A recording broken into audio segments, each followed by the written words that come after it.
Unplugged in, plastic waste in our landfills, our oceans, and even in the air we breathe. Tiny plastic fibers from everyday products are making their way into our food, water, and air supply. Even if we stopped using plastics today, there would still be enough plastics in the environment to circle around the earth. We examine how microplastics migrate, environmental politics, and how one teenager's discovery led to a multi-million-dollar effort to clean the world's oceans. Unplugged in, plastics and the environment.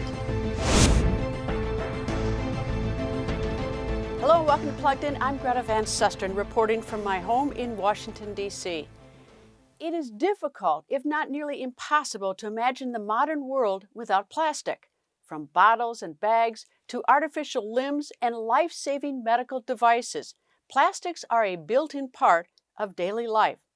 It's cheap, versatile, lightweight, and because it's not biodegradable, plastic is almost indestructible. And that may be its biggest drawback. The first patent was in 1907 to a Belgian immigrant to the U.S. Bakelite was the world's first synthetic plastic. Initially a novelty, mass production did not take off until the 1950s. And today, each year, the world produces nearly 400 million metric tons. Most of it is used in packaging everything from the food we eat to the toys we buy. Plastic is used to build our homes and offices. It's in the clothes we wear and a key component for our favorite electronic devices. Plastic is not biodegradable. Depending on the type of plastic, researchers say it takes between 10 and 500 years for plastic to decompose. Some studies say it takes longer. But what happens to all that plastic when we no longer need it? According to the Global Change Data Lab, since 1950, 55% of all the plastic ever produced ended up in landfills. 25% was incinerated. Only 20% of it was recycled. The United Nations estimates each year 8 million metric tons of plastic waste ends up in our oceans. The coronavirus pandemic is a new driver of a single-use plastic waste, but innovative people are finding ways to mass-produce personal protective equipment that is biodegradable. Here is VOA's Mariama Diallo.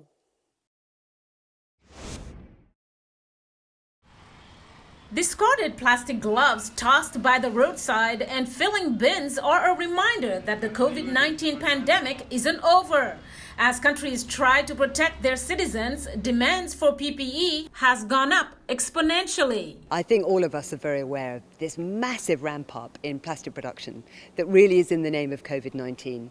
And one of the major uses of that has been to create plastic PPE. Sean Sutherland is the co-founder of the group A Plastic Planet. According to them, nearly 750 million items of PPE were distributed to UK frontline staff from late February until mid-April. Single-use, ripped off, put in the bin, exist forever unless they're burnt. We need to replace those with something that's much more nature-friendly. As shown here, using materials other than plastic, Real Brands, a sustainable packaging firm, has recently started producing more than 1 million visor units a week since the beginning of June. Ian Bates, a company co-founder, explains. It's made entirely of compostable and sustainable material. So the visor, the clear part, is made of wood pulp, made from trees. It's incredible that it's clear, but that's the case. And this, of course, is made of carton board. And we've designed it so that it would be as simple as possible. So you take it out of the pack, it arrives flat like that.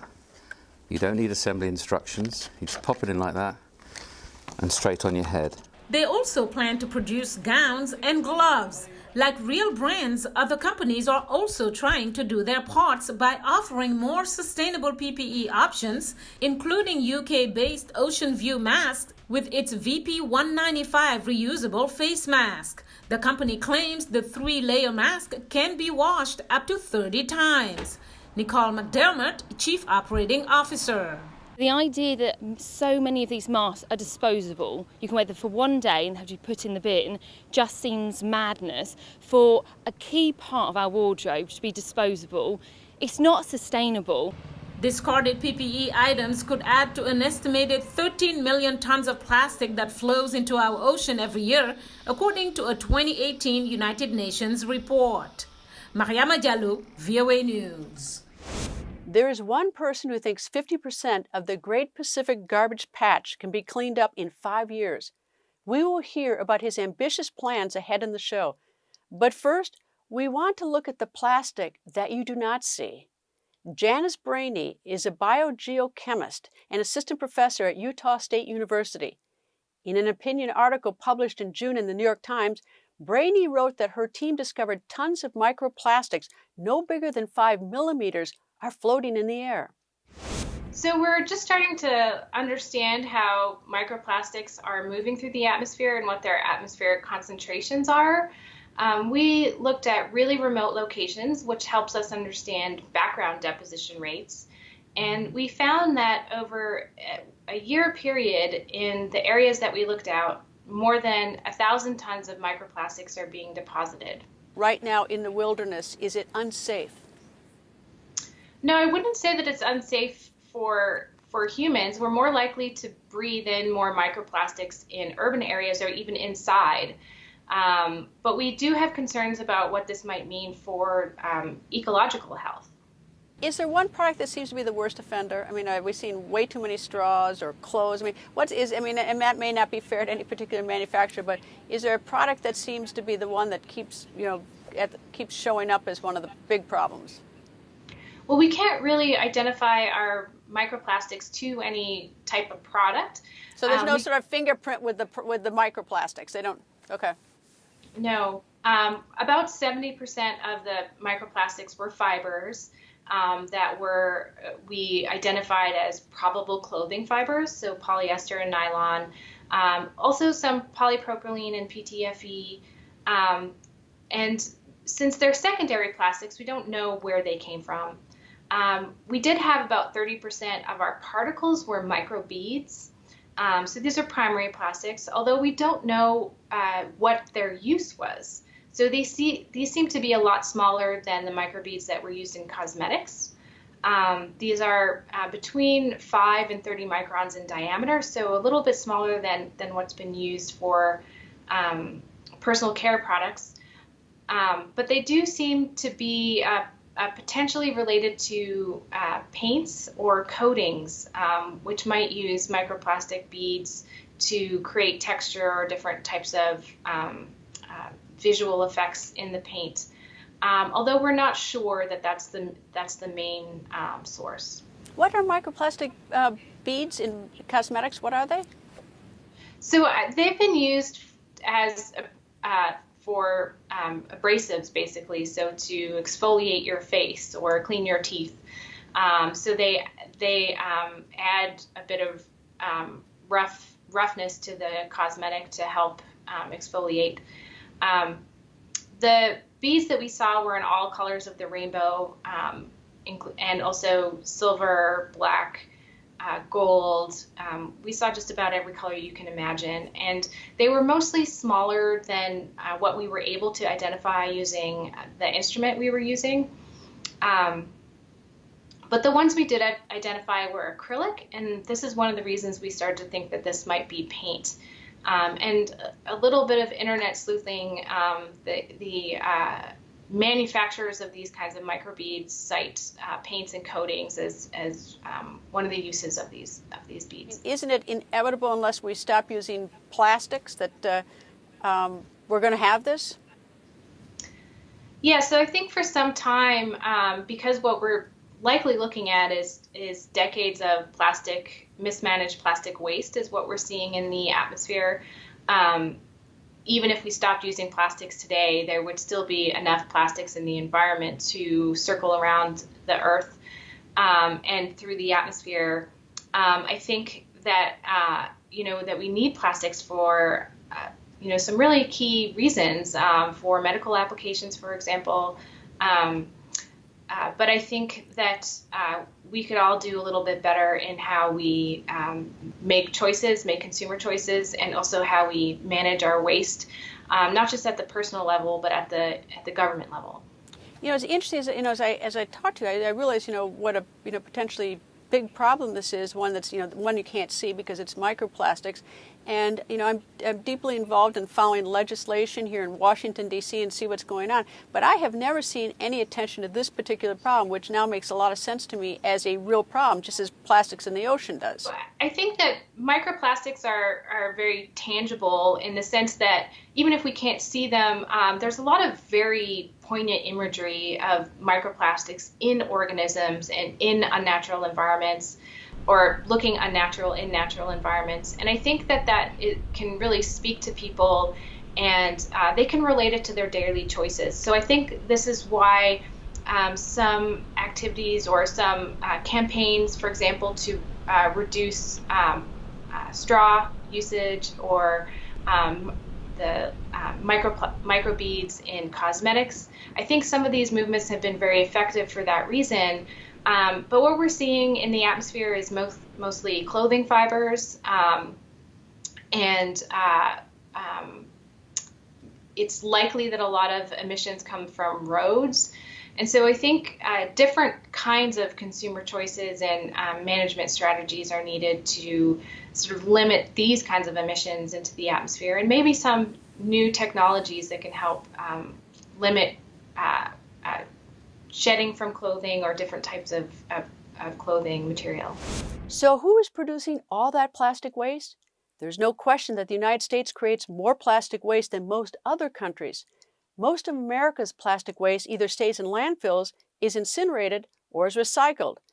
But much of the plastic in our oceans is the result of what is called mismanaged waste. It flows out of landfills and into regional waterways that flow out to sea. A 2015 study by the American Association for the Advancement of Science found that China was responsible for nearly 9 million metric tons of mismanaged plastic waste. About 3.5 million tons wound up in the ocean. Indonesia, the Philippines, Vietnam, and Sri Lanka round out the top 5. In the United States, the Environmental Protection Agency is tasked with implementing policies to protect human health and the environment. Christine Todd Whitman led the Environmental Protection Agency under President George W. Bush. She's also former governor of the state of New Jersey. I asked Governor Whitman what motivated her interest in the environment. I live on a farm, and I grew up on the farm. And when you grow up on a farm, you see the very direct relationship between human activity and what happens in the environment. And I had parents who were very, very committed to the outdoors and always said, always leave a place better than you find it. We spent a lot of time outdoors. I spent a lot of time on the river fishing and doing all sorts of things. So the outdoors was part of my life and my upbringing. And then as governor, particularly, this is the most densely populated state in the nation, New Jersey, and yet it's done some extraordinary things. We have actually, on a percentage basis, we have preserved more farmland than any other state in the nation. But as you drove around, certainly when I first became governor, it was very obvious where you saw the development happening. It was on farmland because that tends to be flat and easily drained. So we did a lot to protect farmland and open space, and it's part of our quality of life. And Mother Nature does a much better job of cleaning the water and cleaning the air than any plant that we can construct, and does it much less expensively. You're a member of the Republican Party. You have been. We have a Republican administration, but I know that you're at odds with the Republican administration now. So I'm curious, from your personal position, how you think the Trump administration is doing worldwide on the issue of climate change, or on pollution, or all these issues having to do with the food supply and interacting with these other nations. Is it going in a positive direction or a negative direction? I'd say a very negative direction, because we're just not engaging at all. I mean, we've gotten out of the Paris Accord instead of trying to work with it to make sure it was what we wanted, or we could live with it and change it if we needed to change it. You've got to be engaged, and this administration is not. And the problem with that is, Greta, China is. I mean, we're cutting back on our science. We're cutting back on the research and development. They're starving EPA, NOAA, all the scientists throughout the administration. They're starving them for money. And yet they've got a road and belt project, which is their big development project that's taking them. It's the old Silk Road, but it's getting them into countries from going west all the way across the continent there. But they have the same thing digitally. they're working on science. They have put enormous amount of money in that, where we're now way, way behind. And that's a dangerous place to be. I think if the Trump administration were responding to you, it would say, look, we have to take that these regulations, these rules are putting a foot on the throat of America's economy, and that, we've got to take care of the Americana. In addition to the coronavirus, we've got other issues. And so that's why I think that they want to relieve some of the regulations to make the economy more robust. Is that not a fair assessment? Sure. No, I think you're right. That's what they're saying. But as I mentioned before, we have we have the facts of how that's just not the case. That is really overlooking the ingenuity of American business and our ability to compete. I mean, let's just take their rollback of the Safe Drinking Water Act, basically to enable the coal companies to keep going. Coal's dying not because of environmental regulations. Coal's dying because of fracking and cheaper ways of producing power. That's an economic decision being made by the utilities. And yet what this administration has done is now said that the coal companies can dump their tailings, which are highly pollutant. They're full of arsenic and lead, all sorts of things from the coal mines right at the edge of water sources.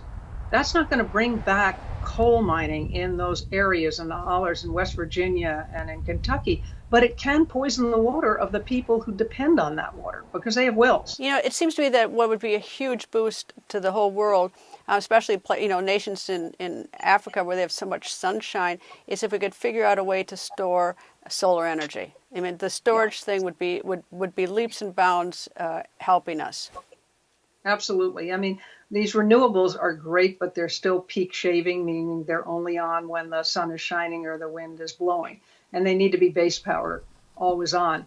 And there are lots of things we can do, and people are working on it. But again, the government has to say, this is an important thing we should be doing, and help letting the scientists actually start to look at this stuff for those reasons. And we're just not taking it as seriously at the federal level as we should be, and sending that message that we can be a leader economically doing this, because this is the way the world is going.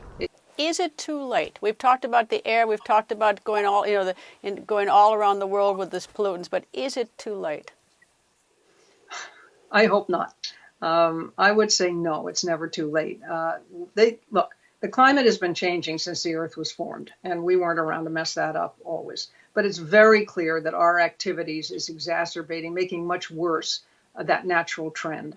So we need to take responsibility where we can for that, because it's in our best interest to do it.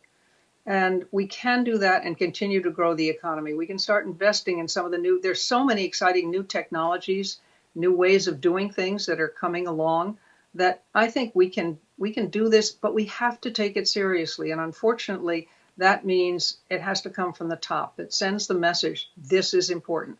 It's a little bit like I would argue with the pandemic. We've needed from the very beginning someone saying, this is what we know, this is what we don't know, these are the minimum things you have to do, but keep a consistent message out there so that people have some confidence that what they're hearing or being asked to do will actually make a positive difference.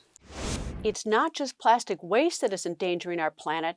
Other pollutants and rising ocean temperatures threaten our fish and seafood. In the blue waters near Hawaii, warming waters are fueling the growth of an invasive type of seaweed that's choking off marine life. Here is VOA's Arash Arabasadi. Beneath the surface of Hawaii's blue waters lurks a menace swaying in the currents and choking life. I think what makes this really concerning is that it's very rare, it's very alarming to find that there's something that is behaving like an invasive species. Allison Sherwood is chief scientist of seaweed study at the University of Hawaii. She says in 2016, researchers from the National Oceanic and Atmospheric Administration discovered small clumps of a new alga they'd never seen before. This is a nuisance seaweed, and we don't have a name for this alga. That's rare. You don't typically find something coming into an environment and causing this level of alarm and simply not knowing what it is or where it might have come from.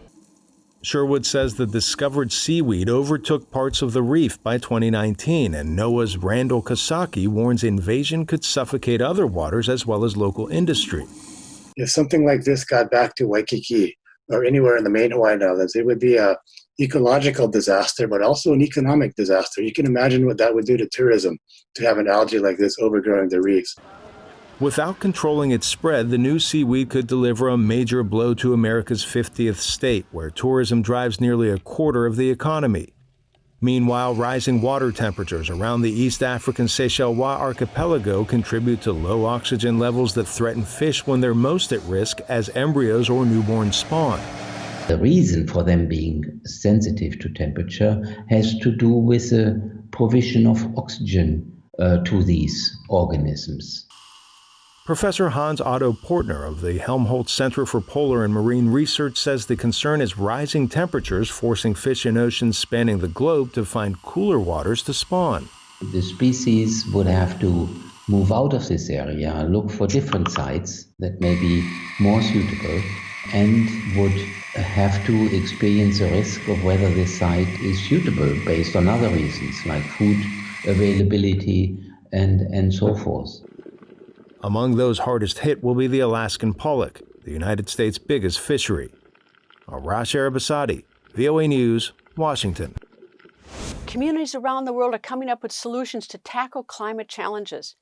When he was 16 years old, Boyan Slat decided to clean the world's oceans, this after a diving expedition where he found more plastic than fish. 2 years later, at age 18, he started the Ocean Cleanup Foundation, whose goal is to remove 90% of floating ocean plastic. We spoke earlier about the group's latest efforts. What we see is that rivers are really the main source of plastic leading to the oceans.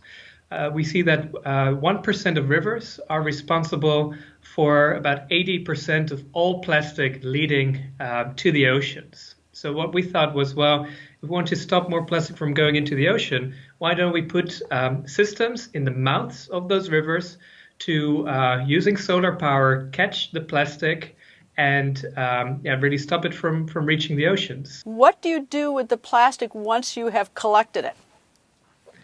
Yeah, so once the system is full, which is basically like a vacuum cleaner for the river, we take out the barge with the plastic, we bring it to the side of the river where we can then process it. Part of it can be recycled, part of it has to be disposed of in another way. But we do feel that we carry the responsibility to make sure that it's disposed of properly rather than it having the risk of ending up back in some river or ocean. How small a particle can the interceptor collect? Yes, so we can collect down to roughly a quarter of an inch, that order of magnitude. What's I think important to note though is that most of the microplastics that are currently in the oceans actually used to be larger objects before they ended up in the ocean. So when the fragmentation process of these big objects to microplastics usually happens over the course of decades, really, in the middle of the ocean. So in rivers, you don't really see that much microplastics. Of course, they are there, but the vast bulk of the mass is still large objects when it enters the oceans. And by collecting those, we prevent the future creation of microplastics from the fragmentation of those big objects. You know, this obviously I think it's a great idea to protect the oceans from the plastic getting into the ocean, but we've got also a second problem, a pre-existing problem. We already have plastic in the ocean, like the Pacific Right. garbage patch is about 3 times the size of our state of Texas. Do you have any sort of idea or solution or method to sort of collect that plastic? Well, it's glad you asked, because actually, that's really the other side of the equation of what we're trying to do. Yes, we need to stop more plastic from going into the oceans. I think the interceptors will help. I think there's a lot of other great initiatives on that side as well. But that still leaves the legacy pollution of 60 years of plastic that has already accumulated in the oceans. Of course, most famously, the largest accumulation is between Hawaii and California, Great Pacific Garbage Patch. So really over the past few years, in parallel to what we're doing on rivers, we've developed what we call an ocean cleanup system, which are systems that we actually put in these garbage patches to use the forces of the ocean to allow us to really collect that plastic that's already in the ocean. And last year we had the first success there. We had a system in the patch collecting plastic, and now we're working towards preparing to really scale this up in the coming years. Are you finding that there's a lot of enthusiasm for this? Yeah, so I think yes and no. I think on one hand, what we see is the companies and the partners, the governments that we've worked with have been really receptive, have been really great partners in intercepting plastic in the rivers where we are already active. But I think still more can be done to really show what's possible to the other governments and organizations that aren't yet involved. And that's what we hope to really achieve in the coming year. And I think that's something that you right now actually are helping with as well. Is I think the more people know about this, the better, and really demonstrating that, say, the next 10, 15 interceptors work really well and really solve the problem for that city or country. I think that's what's required to really make this scale around the world. Before we go, a few moments to remember the life of Congressman John Lewis, a civil rights champion. He died July 17th after a year-long battle with pancreatic cancer. Here's VOA's Chris Simpkins. We cannot give up now. We cannot give in.